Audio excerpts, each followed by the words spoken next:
এক দফা এক দাবিতে চট্টগ্রাম নগরীতে আবারও এসএসসি শিক্ষার্থীরা আন্দোলনে নেমেছেন। আপনাদেরকে দেখাতে চাই, আমার পিছনে আপনারা দেখতে পাচ্ছেন যা তারা আবারও দুপুর থেকে সেই 2 নম্বর গেট নগরের 2 নম্বর গেট মোড়ে তারা অবরোধ করছেন এবং সেই সাথে এক দফা এক দাবিতে তারা শিক্ষামন্ত্রীর পদত্যাগ তারা দাবি করছেন। তারা বলেছেন তারা তাদের দাবি না মানা পর্যন্ত তারা এই সড়ক ছাড়বেন না, তাদের আন্দোলন চালিয়ে যাবে।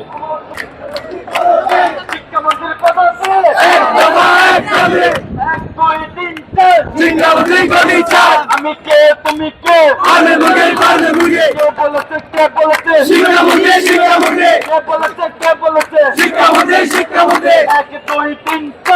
2 3 4 শিক্ষামন্ত্রী গদিচার 1 2 3 4 জেগেছে পড়াই জেগেছে ছাত্র সমাজ জেগেছে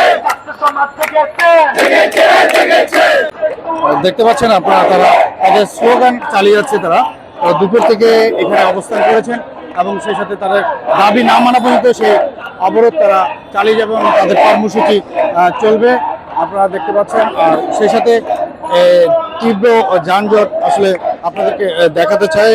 এই নগরের 2 নং গেট যে এলাকাটি আছে, এখানে পুরো আপনারা দেখতে পাচ্ছেন এখানে আসলে চারিদিকে তারা বন্ধ করে দিয়েছেন যান চলাচল। আমরা আপনাদেরকে দেখাতে চাই। উনার উচিত ছিল আমাদের সহানুভূতি দেখানো, কিন্তু উনি তা দেখান নাই।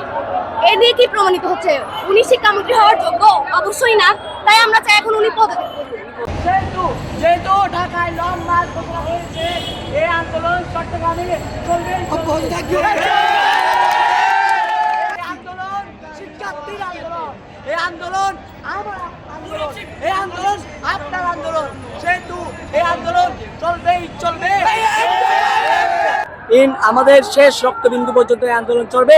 যতক্ষণ আমাদের দাবি মেনে নেওয়া হবে না, যতক্ষণ আপমর শিক্ষার্থীর দাবি মেনে নেওয়া হবে না, ততক্ষণ এই শিক্ষার্থীর ন্যায্য দাবি মেনে নেওয়া হবে না, এই আন্দোলন চলবে।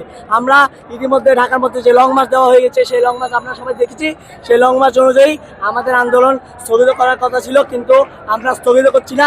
ঢাকার চিটাগং ব্লকেট ঘোষণা দেওয়া হয়েছে, 6টা ব্লকেট, যে 6 দিকে 6টা আমাদের 2 নম্বর গেটে 6টা মোড়, 6টা 6 দিকে করাচ্ছে এবং সেই 6 ব্লকেট অনুযায়ী আন্দোলন চলমান থাকবে। এবং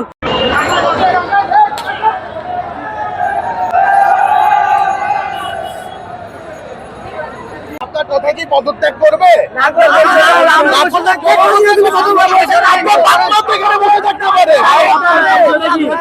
আমার পরিচয় আমি জনগণ, আপনাদের মতো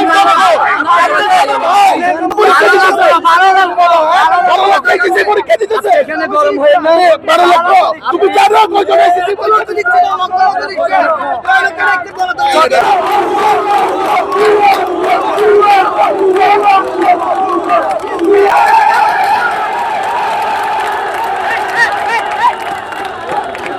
দেখতে পাচ্ছি আসলে এখানে অনেকক্ষণ ধরে টানা 2 ঘন্টা তারা সড়ক অবরোধের মধ্যে যান চলাচল বন্ধ রেখেছেন। সেই যান চলাচলের মধ্যে তারা বিরক্ত হয়ে সবাই একসাথে হর্ন বাজানো শুরু করেছে এবং সেই সাথে ছাত্রছাত্রীরা একসাথে যখন স্লোগান দিচ্ছিল, আবার তারা সেই হর্ন বন্ধ করে দিয়েছে।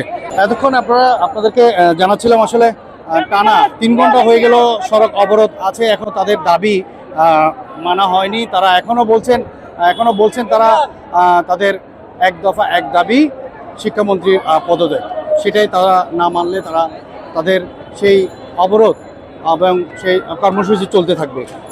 চট্টগ্রাম নগরীর 2 নং গেট থেকে সর্বশেষ